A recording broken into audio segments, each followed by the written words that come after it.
ममता बनर्जी का बीजेपी को खुला चैलेंज है। दम है तो राष्ट्रगान को बदलकर दिखाएं, ये कहा है ममता बनर्जी ने। सुब्रमण्यम स्वामी को चिट्ठी पर खफा है ममता बनर्जी। सुब्रमण्यम स्वामी की चिट्ठी पर खफा है ममता बनर्जी।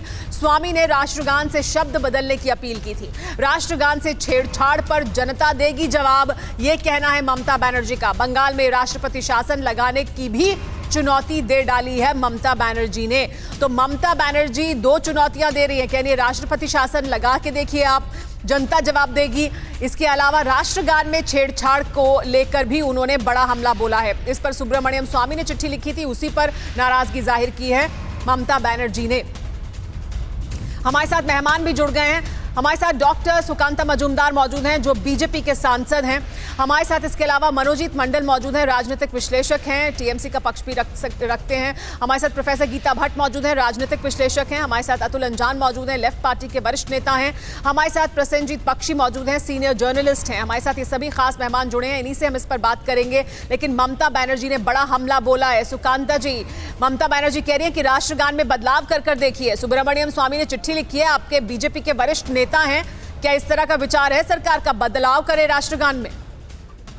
देखिए, ये सुब्रमण्यम स्वामी जी ने जो चिट्ठी लिखी है, ये उनकी पर्सनल व्यू है। इसके साथ हमारे पार्टी की कोई व्यू नहीं है। ममता बनर्जी अब वोट के सामने, चुनाव के सामने आके उनको दुआर दुआर में जाना पड़ रहा है, यानी लोगों के घर में जाना पड़ रहा है। कुछ साल पहले पंचायत इलेक्शन के समय जो लोगों को वोट केंद्र के द्वार तक घर नहीं पहुंचने दिया, आज वो लोगों के घर तक जा रहे हैं। तो जब आदमी का ऐसा होता है ना कि चुनाव पैर के तले चुनाव आ जाता है, पैर के तले मिट्टी खिसकने लग जाती है, तो ममता बनर्जी के ये हाल है। खुद ने क्या काम किया उसका जवाब देने के पहले कौन किसको चिट्ठी लिख रहा है, इसके ऊपर उन्होंने चैलेंज कर रहा है।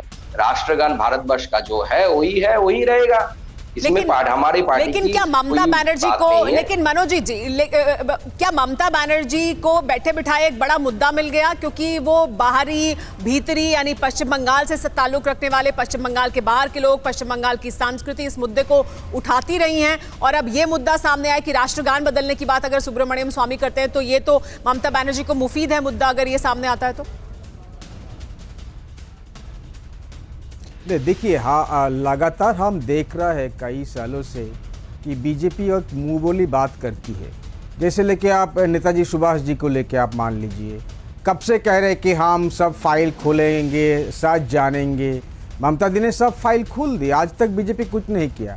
लेकिन नेताजी के लिए भी उन लोग वोट मांगते हैं, गुरुदेव रविन्द्रनाथ टैगोर के लिए बहुत बोलते हैं। मोदी साहब तो कविता भी बांग्ला में बोलते हैं, कभी कभी अच्छा भी बोलते हैं। लेकिन आप देखिए, गुरुदेव रविन्द्रनाथ का जो किताब होता है, टेक्स्ट बुक, एनसीईआरटी का जो सिलेबस है, वहाँ से हटाया जाने के लिए रिकमेंडेशन किया है। आरएसएस का जो शिक्षा सेल का जो होता है, वो बोल रहे हैं कि रविन्द्रनाथ ठाकुर को पढ़ना नहीं चाहिए। स्वामी जी ने क्या कहा, अरे कंडेम तो कर लो, कुछ पता है टैगोर के बारे में, काव्य सांग किया है, किस अखंड भारत रची थी गुरुदेव ने, अब तो पूरा एकदम सत्यानाश कर दिया है। ना गुरुदेव को माना, ना गुरुदेव को जो शिष्य था महात्मा गांधी, सबसे बड़ा जो शिष्य था गुरुदेव को, उनको ना माना। आपको पता ही नहीं कि बंगाल की संस्कृति क्या है। लेकिन मनोजीत मंडल जी, भाषण देते हो, आपके मुताबिक सिर्फ भाषण देते हैं, हकीकत में कुछ नहीं करते हैं। ममता बनर्जी हकीकत में सब कुछ कर रही है।